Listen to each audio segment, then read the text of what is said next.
right, everybody, for the co-main event, we have on short notice the Nigerian Nightmare Kamaru Usman back in the fold against Khamzat Chimaev, up a weight class from where Usman typically sits at 170 up to 185, where Khamzat has to be now because our fat friend cannot shave the weight. Not really, but it became too difficult for him, and he seemingly did not understand the value of cutting weight and how it makes fights even. So he was promptly roasted in the octagon after winning, and now we've got a good fight after Paulo Costa again had to cancel on a fight due to illness or injury. So Kamaru Usman coming in on short notice, a sizable underdog.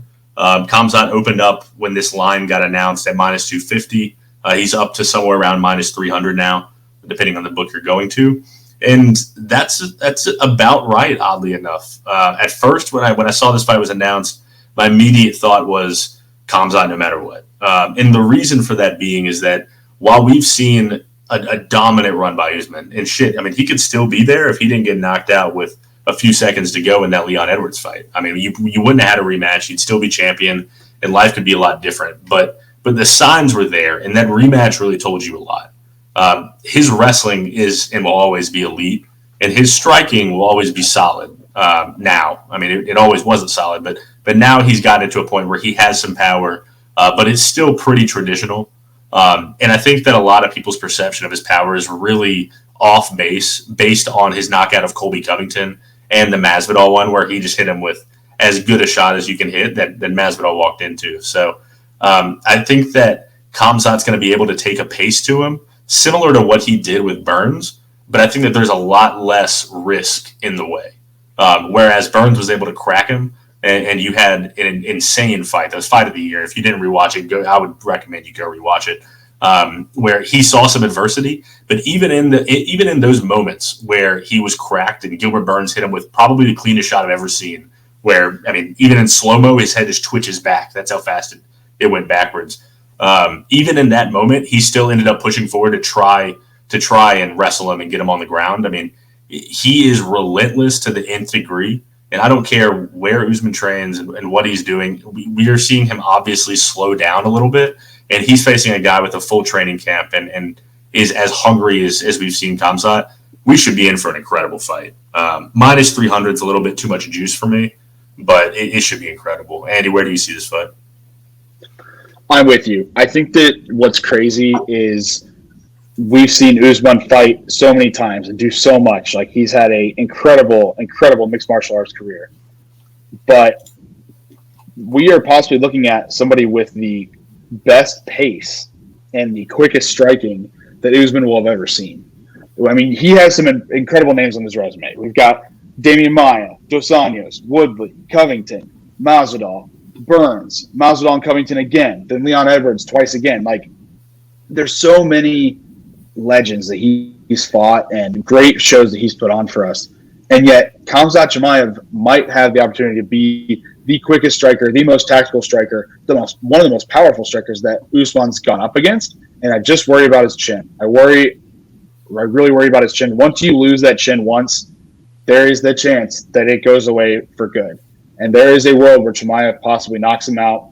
And I don't think it's going to be – I hope he doesn't just fall flat and fold like a chair like he did against Leon. I would hate to see Usman look like that again. But there's a world where that happens because, I mean, some of the stuff we've seen from the Chimaev camp, he is just so destructive. He is so good. And we've seen him do in the octagon too.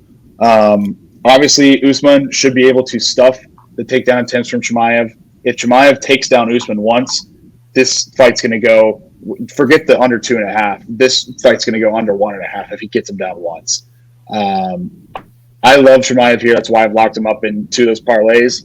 I will probably look to scope out some stuff here and there in the prop market or on Underdog Fantasy. But for now, I'm just rocking with those 2 parlays I've got, as long as those 2 first legs hold up, it will give me 2 units for pretty damn close to even money on Chimaev heading into this one, which I'm pretty happy about. I mean, Khamzat, 7th in strikes per minute. He hasn't taken a ton of strikes in many of his fights. He's also got defensive wrestling too. Everywhere that Usman's good, Khamzat is also good. He's younger. He's bigger. He's maybe, I don't know if he's stronger. I don't want to say that yet because Usman is really fucking strong. He's shredded, but I like Khamzat here. I wish it was a little closer odds wise, but that's why I tied it up into 2 parlays. Yeah, and I'm going to take I know the bell just rang, but I'm going to take an extra second just because this is the co-main event and such a big fight.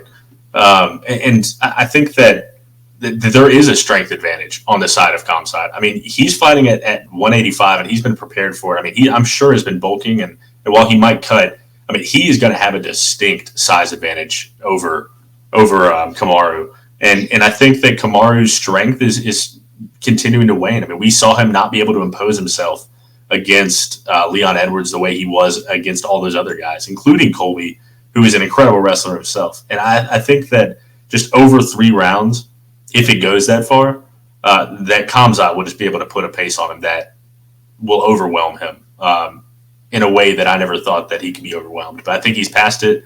I've got Khamzat in this fight. I don't have a play on the total. But, hey, if you think that Khamzat's going to be able to submit Usman, then I would take Khamzat by sub because that's going to be pretty juicy. I think it's plus 300 or something like that. So you'd probably take that for a little sprinkle as well. But Khamzat for me, probably thrown into a parlay, but no official play. And Andy also on Khamzat. And we will see you in the next video for Islam Makhachev versus Alexander Volkanovski. Also taking the fight on short notice. Should be another fantastic fight, just like the first one. We'll see.